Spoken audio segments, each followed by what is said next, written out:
My name's Debra Healy. I currently work at Create Equity, which is an organisation that supports black and brown leaders raise funds to support their growth. I also sit on a number of other advisory boards, and I support organisations with investment through social investment business. I started off my career working in the media industry. First off, I worked for a venture capitalist fund, investing in organisations in the technology and media landscape. And that was really start-up organisations that wanted early stage capital to get them up and running. And I did that for about 15 years. And I was responsible for scaling a couple of organisations within the group. One of them was extremely well known, did very well, a very high exit, and delivered 189 million back to those investors. And then I worked on a couple of other smaller projects. So that was my start, my early career, and then I went to work for a global media organisation, a matrix organisation. Very different project. This was transformation. It's where my role was to look at its current trading operations and prepare it for the future so that the business could be sustainable. So looking at legacy products, pricing, etc., and inventing and creating new products and new prices, particularly around digital. So that was ready for the digital revolution. And then I spent my latter year in corporate life working for a content producer, providing content to primary media, so that's all broadcasters, newspapers, etc., and secondary media, so magazines, government agencies, whoever wanted to use content. And I specialised in rights management and licensing, so making sure that content was produced, that revenue was going back to those that had produced it. And I worked on some very high profile types of content, so I worked across sport, so Premiership football, I worked across entertainment, news, royalty, so Harry and Meghan's wedding. I was the person that negotiated the rights for the content that was produced on the day inside the chapel, and syndicated that around the world. So that generated significant income for our organisation.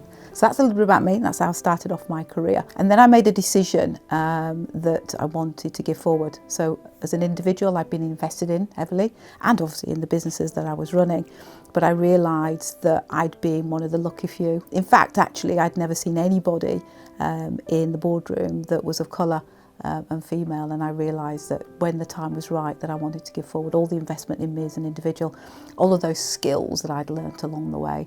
My expertise really was around marketing and go-to-market, but being a CEO and being a managing director, it meant that I actually became a very good, even expert generalist in many areas across finance, legal, technology, content production, syndication, whatever it might be. So over those 30 years, I built quite a lot of, some great skills. So I wanted to give forward. So that's why I made the change into social impact investment. I'd worked in the media all my career, and I recognised that Mama Youth was providing support to individuals to build their skills so that they could in the future achieve economic well-being, a job. And I know that that can truly be life-changing. I've done quite a lot of work over the last 4 or 5 years working with organisations. Two passions of mine are entrepreneurism and economic well-being for individuals. And they're both interlinked really, because they're all about having that sustainable, that ability to sustain yourself, not just yourself, but your family, your extended family and generations that might follow. So those are the two things that I'm really passionate about. And Mama Youth does both those two things in that obviously Bob, who was the original founder, he's a black leader, he needed investment to build his business and to create the social impact that he's creating, but also the individuals within inside the organisation. And then having met Ant and having met Christina, I've supported them in a number of ways, raising funds to grow the organisation and bring in expertise, technical expertise, supported them with consultants, subject matter experts in areas that they feel they would like some input. And, you know, I'm just kind of a go-to person, so I support and believe in the organisation. And of course, you're an award winner, aren't you? I think, is it a BAFTA, I think you got. And, you know, if you're going to be associated with an organisation, it's great to be associated with one that's won a BAFTA. So the organisations that I look at have to deliver impact, and I'd like them to be able to prove or to be able to communicate how they see that impact developing over time. I think there are lots of organisations out there that say that they want to deliver impact, but actually, is it tangible? Can you touch it? Can you feel it? And the thing that inspired me about Mama Youth is that it's real. You know, it's so real that you've got alumni that come back time and time again and help on the programmes that you're running, and also individuals that are getting meaningful careers in the industry. And these are opportunities that are not easy to get. And actually what Mama Youth is doing is providing a pathway, getting individuals into training, getting their skills in the right place, the skill sets that employers are looking for. And then support even beyond the programme into finding employment. You've got a team here that do that, the talent team, which is great, because what you do is you bring somebody in that's got a lot of promise, and you provide them with an opportunity and you turn them into talent, and then the industry can benefit from that. All organisations need to bring in diverse talent, and creating that pathway is really important, because lots of these organisations don't know how they would achieve it without organisations like Mama Youth. Because if you're not trained up and you don't have the skills, how can they bring them into the organisation to deliver on their work, on their projects? And so you're creating a pathway. So I would always encourage organisations that are ambitious to come and spend some time with you.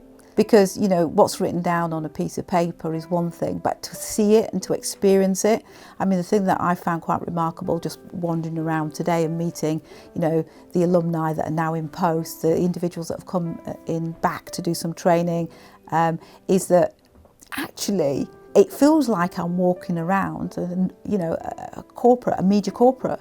It doesn't feel like I'm walking around a organisation that's delivering social impact. And that's because, particularly when I talk to the trainers that come in and I've talked to the alumni, I can see the finished article. And the trainees I've met today are in week 4, but already are inquisitive, engaging, challenging, all the things that you would see in the workplace. So I think you've created a culture beyond what's written down.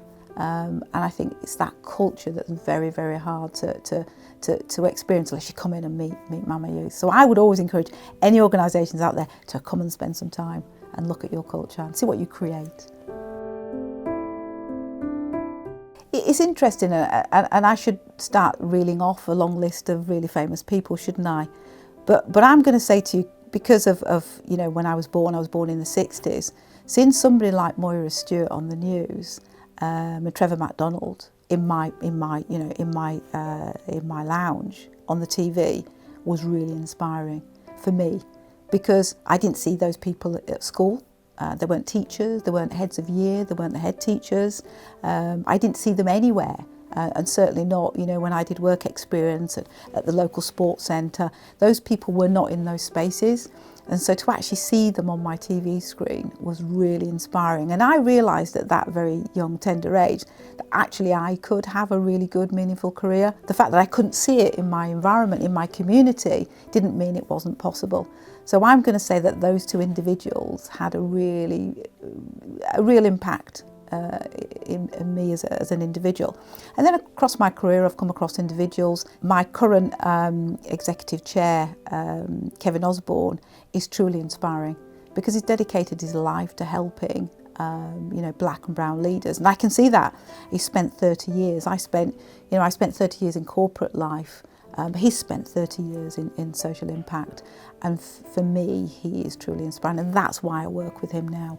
So working for somebody day in, day out, for somebody that you admire and inspires you, I think is really remarkable. Some of the people that we recognise and see, we can't touch them, we can't feel them, but I actually feel Kevin Osborne. I can see what he's trying to achieve. And then you've got, Sir Victor Adewale, who is a very, out there individual, and he's breaking down doors, and I think that's needed too.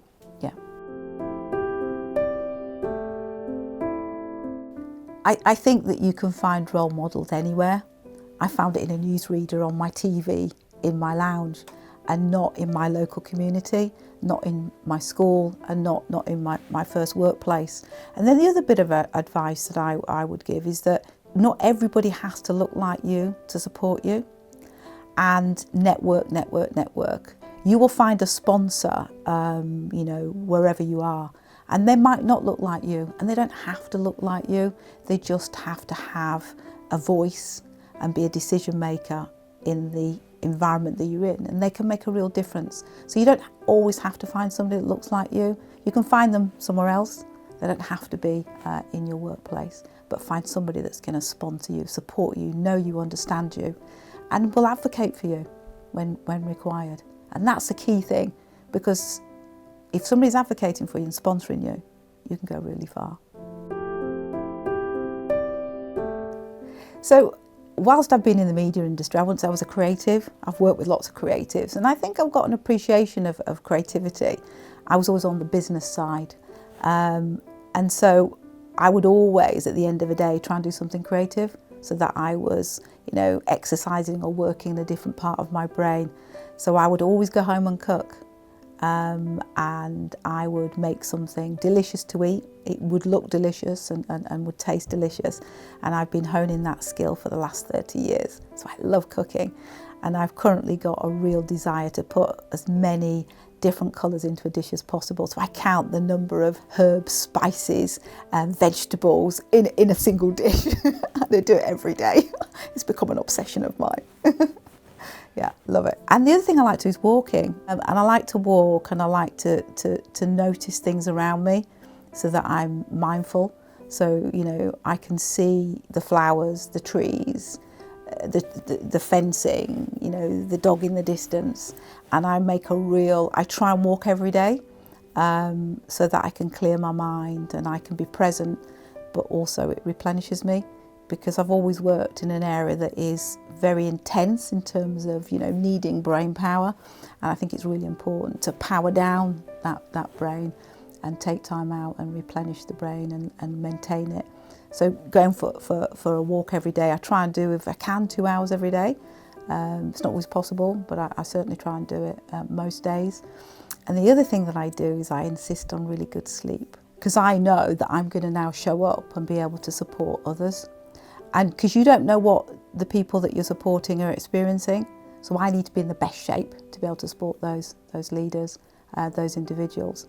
And you need to be able to have that patience, that understanding. And if you're not well yourself and you're a bit stressed or you're a bit short on time, then actually you're not going to be providing the best support that you can. So I do it really for myself, of course, but I also do it to make sure that I'm able to show up and support and provide the support. Because my role is supporting individuals, whether they're entrepreneurs or whether they're beneficiaries in an organisation. My role is to support individuals and help them achieve, their goals, their aims, and create the impact that we want to create.